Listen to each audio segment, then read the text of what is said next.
Hello, everybody. Good morning. Thank you so much for joining us here today at our Equality Leaders Men's Summit. My name is Dylan. My pronouns are he, she, and I self identify as a gender fluid gay man. It's my absolute honor to be in conversation with my friend and award winning trans activist and speaker, Tate Smith. Tate will be sharing with us his deeply personal account of how he has navigated a health system built without him and the trans community in mind, a system that is exclusionary by design. We'll also be touching upon workplace acceptance, toxic masculinity, and male privilege. Tate, thank you so much for being here. Thank you for having me. Lovely to see you this morning, Dylan. So I'd like us to hold this space for you so that you can share with us those parts of your story that you'd care to illuminate, those chapters perhaps that are particularly pivotal or meaningful to you. I hand the virtual floor over to you. Thank you. So I guess if I start at the beginning, I'm 23 years old, and it took me until I was 16 to realize that I was trans. Gender identity really wasn't at the forefront of my mind growing up because I had a really difficult childhood.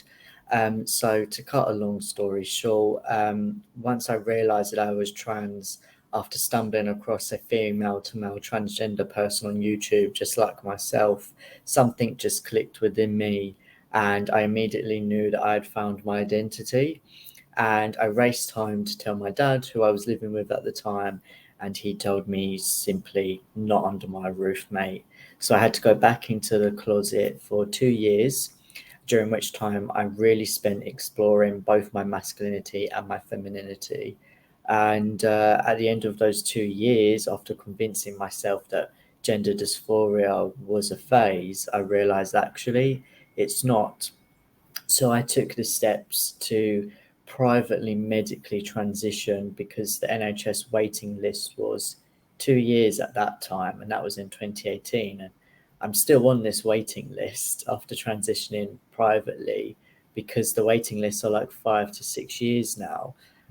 So unfortunately, I was kicked out of home for reasons other than my transition, and I kickstarted my private medical transition, moved into a new workplace, got a higher salary in order to afford the £300 a pop medical appointments. So it cost me literally £1,000 just to get onto testosterone. So transitioning is definitely not easy, even the logistics before to try and transition. So I started testosterone on the 9th of April 2019. So I've been medically transitioning for 3 years and 7 months now, I believe. And I had top surgery in August of 2020. So two of the best days of my life. And I have grown not only as a man, but as a person. I'm a legal secretary as well as being an activist and a speaker.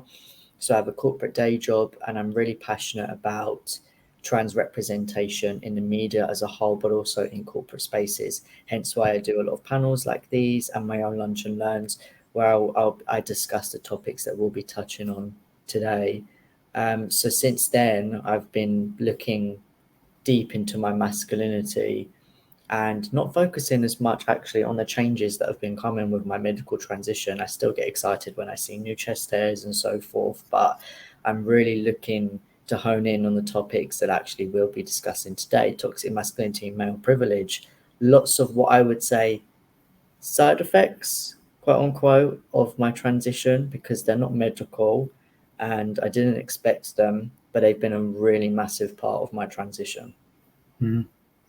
Thank you so much for sharing, Tate. And perhaps we can explore the experience of the workplace. That is obviously something that you speak to a lot, and something, a space that you have to navigate, every day. So I guess my question is, what then needs to change? How can leaders and organizations enable the much needed change for our transgender siblings? Great question. When I first came out, I thought I was coming out in a very supportive organization who were going to be right behind me and said they were drafting a trans policy, which they still didn't publish even after I left. And basically, when I told them that I was going to transition, they were really behind me and gave me the support that I thought that I needed. But actually, as the date loomed closer to me starting testosterone, they suggested that I be put in a room separate to my colleagues and I'd be sent to an occupational health therapist to try and fit their narrative that I was going to turn into like the Incredible Hulk or something as soon as I got on testosterone. So I think that as a starting point, just having that policy in place to act as a blueprint for people transitioning in your organization is so powerful, because it's a key indicator that you stand with trans people, but it shows how you're going to support them through every step of their transition, and also support for line managers as well, which really needs to be taken into consideration.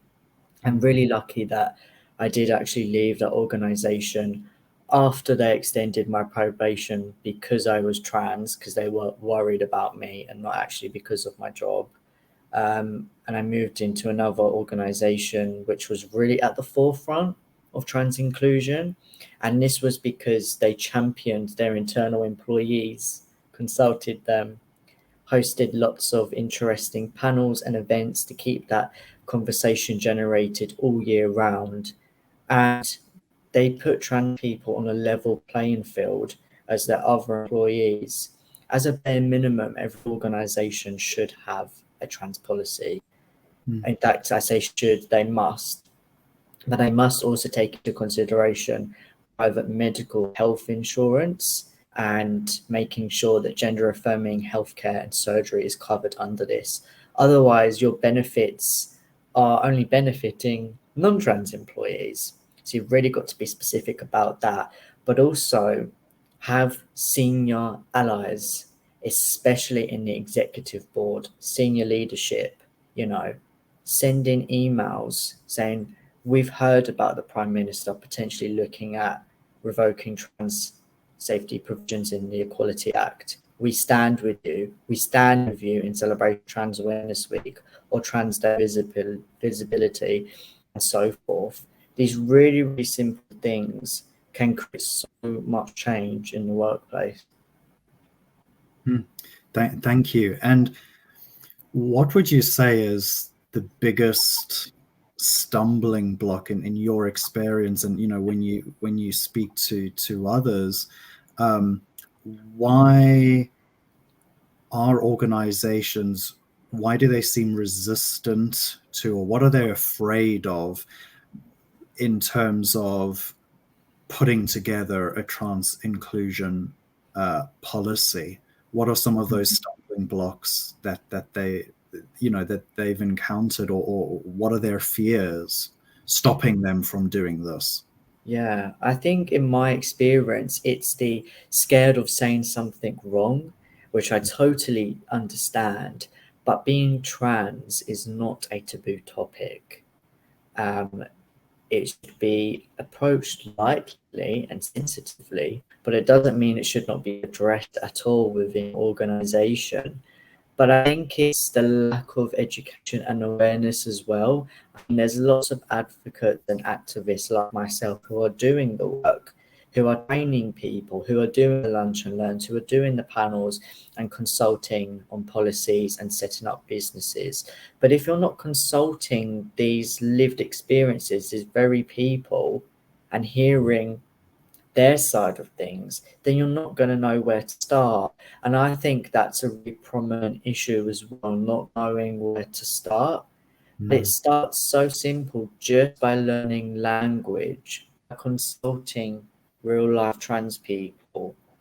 Charities like Global Butterflies, headed up by two trans women, regularly consult organizations on how to draft a policy. You've got Stonewall at your fingertips. But whilst we're on that, I think people are trying to shy away from Stonewall as well for reasons I cannot understand. But these reasons turn out to be their solidarity, as they should, for trans people. And there are people like the BBC and other organisations who unfortunately do not want to be a part of this. Mm. And I cannot help but feel like this is something that's spurred on by society and the anti-trans rhetoric in the press. So perhaps there are some organisations that see this and think, oh, maybe we shouldn't be getting involved. Maybe we shouldn't be touching on this topic. And also, what I found is a lot of organizations, if they don't hear or see any open trans people in their organization, they think there's no trans people at all, which is Mm. not the case. It's statistically incorrect. Trans and non-binary people and gender non-conforming people are everywhere. They may just not be out. But once you have policies, gender neutral bathrooms, inclusive dress codes, or removal of strict dress code policies, other things in place, that conversation being generated, an EI committee, a specific trans network, that is when people start coming out. The two go hand in hand. Mm. Thank you. Yeah, I guess it's about enabling that environment, right? And you can do so through very small steps that don't necessarily have to be grand gestures, but it's about, I guess, building and sowing in that trust and those safe spaces into the everyday moments, right, which really do count ultimately. So when you look for a potential employer, then what factors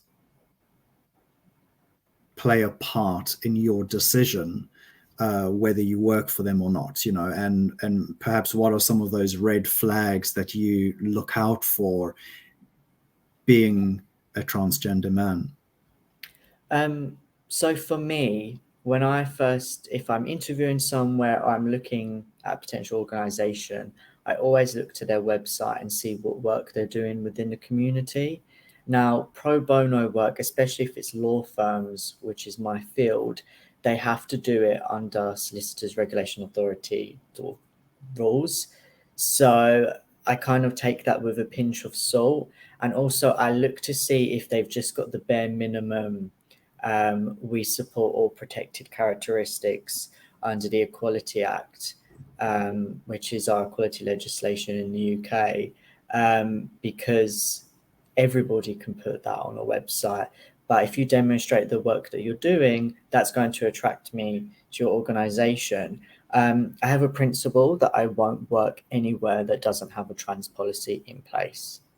That is why I always speak about the importance of policy, because there will surely be other trans people that think the same as me, because it's just that big indicator that you're going to be safe somewhere, but also recognize that you recognize your trans employees or potential employees and you've written a policy for them.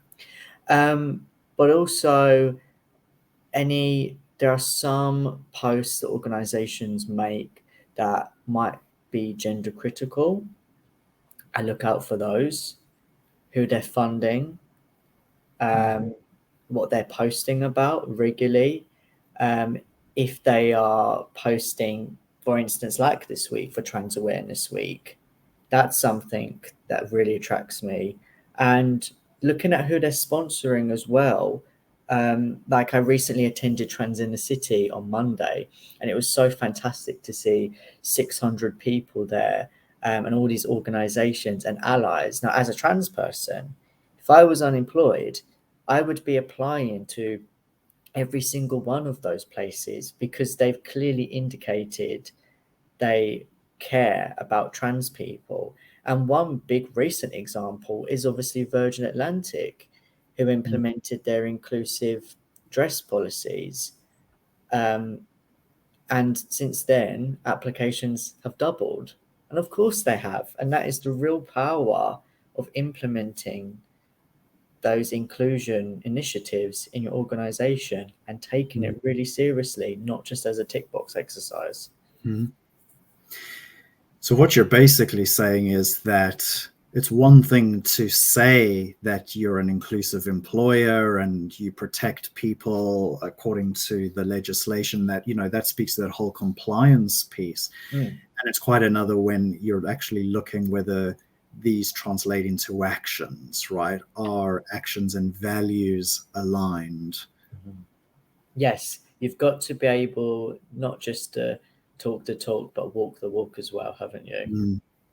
And do you find it a challenge to differentiate almost between those performative gestures, or signaling, versus those ones that are actually, you know, those organizations, rather, those leaders that clearly are invested and, you know, values led?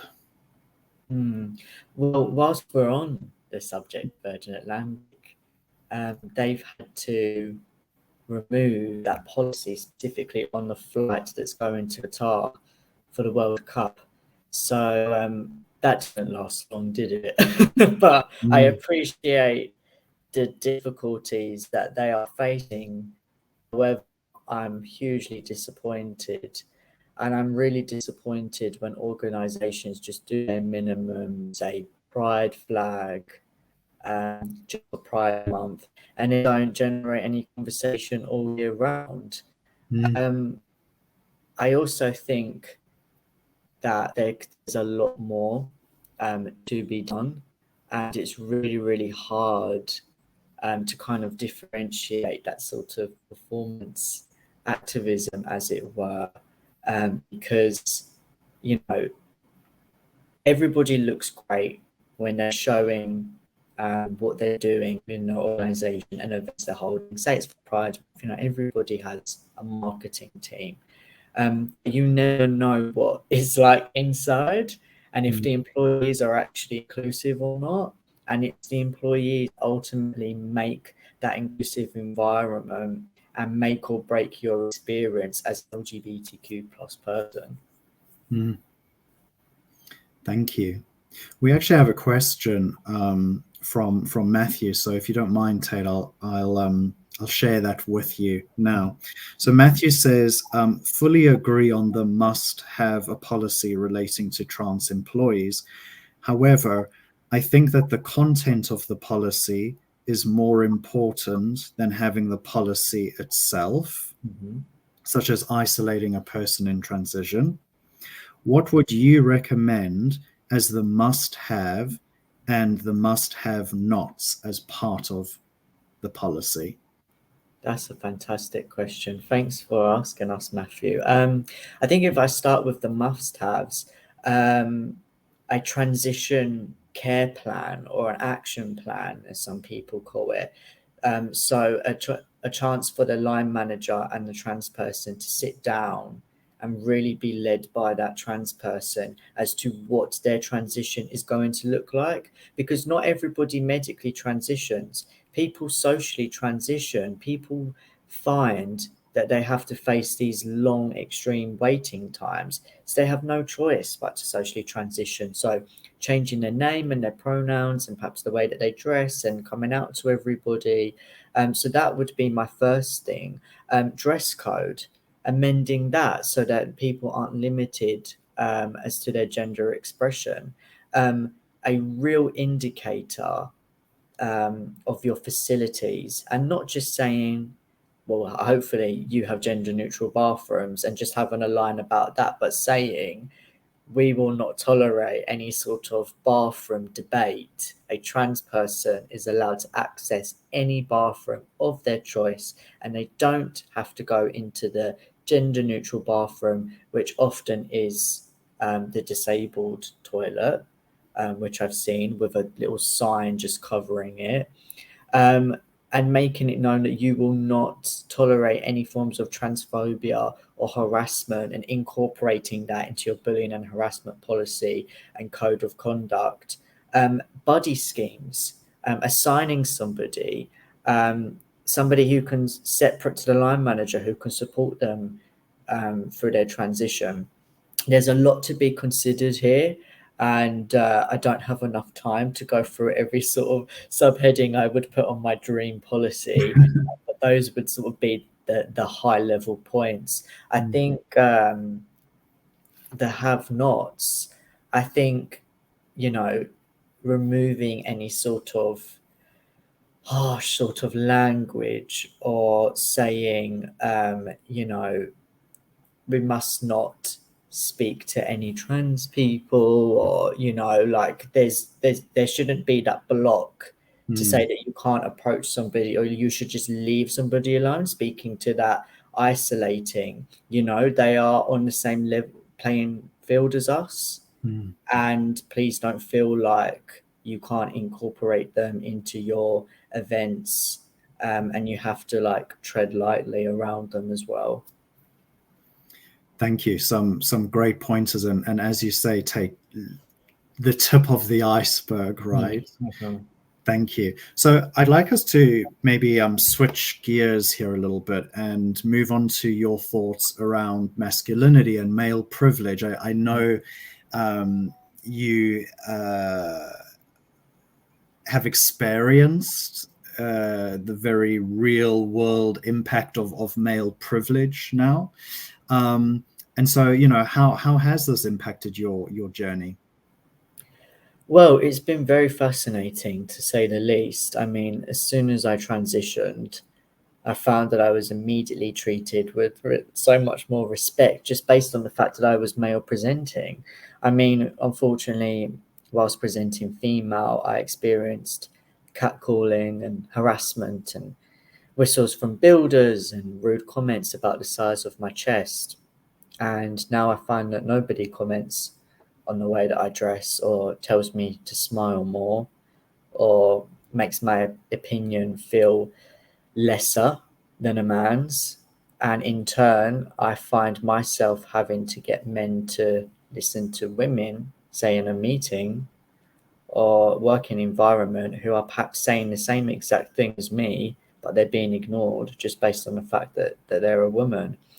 Um, Toxic masculinity has been really fascinating to me, because I thought that all these extreme ideals and body image ideals were just put on women, but they're also put on men as well.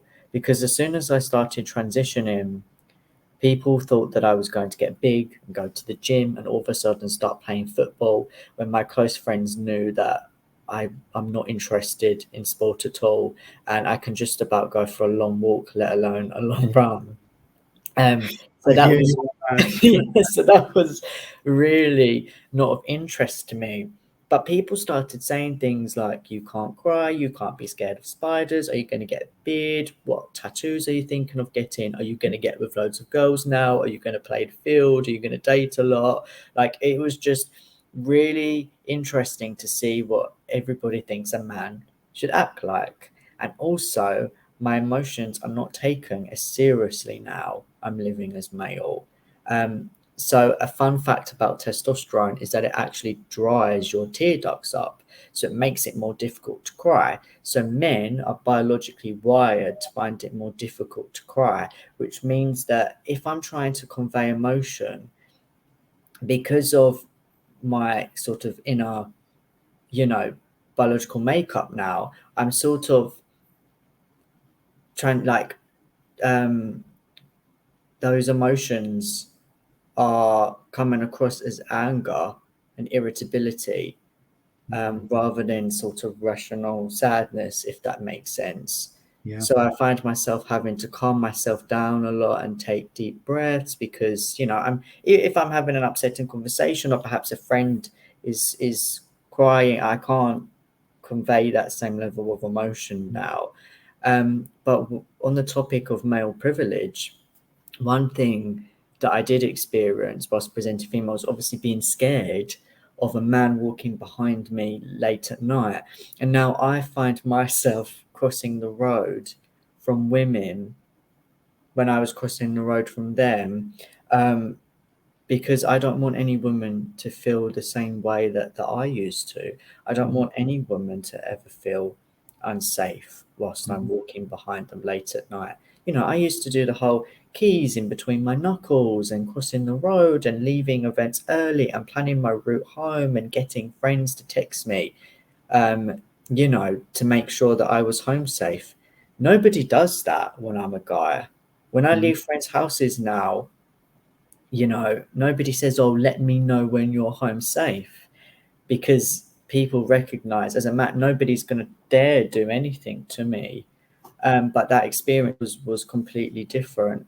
And I'll always speak about it because I want cis men, so non-trans men, to realize that they do have this privilege and yeah. their voice gets heard more in meetings, in social settings, in any setting, to be honest with you, Mm, because they're a man. yeah. And I think, for many, it's that lack of awareness of just how much privilege is afforded to them because we don't speak about this often enough. So, thank you for bringing that to this space today. Um, there's another question that's just coming from Alex, and Alex is asking, before you came out a second time, did you take time to build up your community of supporters and allies, etc.? If so, how did you go about that?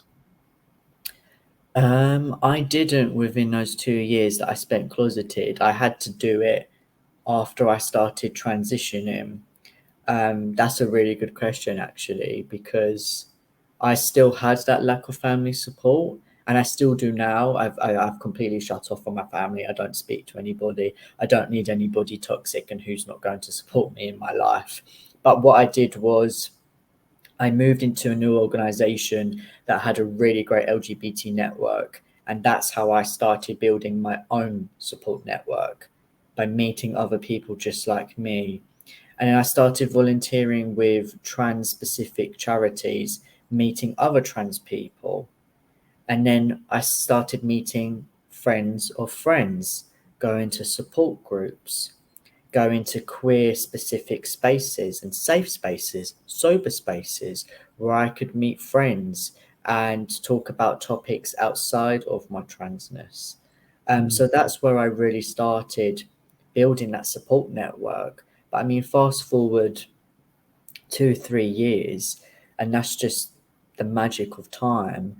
These friends have actually turned into my chosen family, mm, which I think is really, really powerful. And Dylan, as you know, I count you as a really great friend of mine. And I'm really, really lucky to have such amazing, supportive people in my life, where mm, now I don't even think twice about my family anymore. But those 2 years were really spent to explore my gender and make sure I was living my life to the fullest as a woman, because I started working and having relationships and trying out different ways of dressing and makeup and so forth. I did everything that I could as a woman for 19 years, and that was enough for me. But it's mm. been all throughout my transition, building that support network, and I'm still increasing it now. Your network can never be big enough. Absolutely. And, I think that as queer people, as trans people, our chosen family really becomes so central and pivotal to and core to who we are and how we survive and thrive this world. And I'm sure that resonates with many people out there listening. I'm aware that we have just 2 minutes. I don't know where the time has gone, but Guys, when so you're having fun. yeah. My final question to you, Tate, is what would you say then to your younger self, knowing now what you know and living your truth? Such a beautiful question. Thank you. Everything's going to be okay. That's it. Because we spend so much of our childhoods worrying about what's going to happen to us as adults and feeling like the weirdest kid in the class or the weirdest kid in the world, and growing up and sort of realizing within myself not having the language to articulate that something was very different about me but I just couldn't put my finger on it. I would say, just, never stop being you. Just let kids be able to explore themselves and their gender, and that's exactly what I did, and that's what I encourage within my youth groups that I volunteer with trans kids under the age of 12. Yeah, and I think that's actually something that I would even say to my adult self, and I keep continuing to tell myself that everything's going to be okay. The things that you most worry about always work out in the end. And I think that's the key message I want to give to other trans and queer people, especially once you start living as your full authentic self, things start really getting better, and I'm a testament to that. Yeah, you absolutely are, and I, it's an incredibly powerful message, and more kids do need to hear that and know that. So, Tate, thank you so much for your time today. I am deeply grateful for you sharing your story, sharing parts of you with all of us. And yes, thank you again. We're coming up for a networking break, so please stay tuned and we'll be back in a few moments' time. Thank you. Thank you.